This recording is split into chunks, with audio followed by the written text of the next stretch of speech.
এক ছিল এক বুড়ি। সে জঙ্গলের ধারে একা এক কুড়েঘরে বাস করত। বুড়ির সংসারে কেউ ছিল না, শুধু একটা ছাগল। প্রতিদিন বুড়ি ছাগলকে নিয়ে জঙ্গলে যেত ঘাস কাটতে। একদিন দুপুরবেলা বুড়ি জঙ্গলে ঘাস কাটছিল। হঠাৎ ঘন অন্ধকার থেকে এক বিশাল রাক্ষস বেরিয়ে এলো।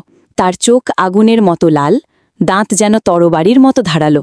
রাক্ষস গর্জন করে বলল, বুড়ি, তোকে আমি আজ খেয়ে ফেলব। বুড়ি ভয়ে কাঁপলেও বুদ্ধি খাটালো। সে শান্ত গলায় বলল, রাক্ষস মামা, এখন আমাকে খেলে তো ক্ষুধা মিটবে না।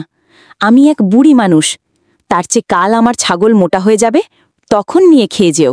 রাক্ষস ভাবল কথাটা ঠিক, তাই সে বলল, ঠিক আছে বুড়ি, আমি কাল আসব, ছাগলটা যেন মোটা থাকে। বলে রাক্ষস অদৃশ্য হয়ে গেল। বুড়ি বাড়ি ফিরে ছাগলটাকে ভালো করে খাওয়ালো। কিন্তু রাতে সে ভাবে, না রে, কাল রাক্ষস এলে ছাগলটাকে খেয়ে ফেলবে, আমি কিভাবে তাকে বাঁচাই? রাতভর সে একটা বুদ্ধি আঁটল। পরের দিন সকালবেলা বুড়ি ঘরে বড় একটা হাঁড়ি বসিয়ে ভাত রাঁধল। হাঁড়ির ঢাকনা দিয়ে ধোঁয়া বেরোচ্ছিল। রাক্ষস এসে হাঁক দিল, বুড়ি, ছাগল কোথায়?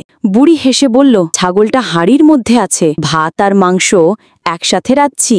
রাক্ষস হাঁড়ির ভিতর উকি মারতেই বুড়ি ঠাস করে ঢাকনা নামিয়ে দিল। হাঁড়ির গরম ভাপ রাক্ষসের চোখে মুখে লেগে গেল। রাক্ষস চিৎকার করতে করতে দৌড়ে পালালো। সেদিনের পর থেকে রাক্ষস আর কোনোদিন সেই জঙ্গলে আসে না। বুড়ি আর তার ছাগল নিশ্চিন্তে সুখে শান্তিতে থাকতে লাগল।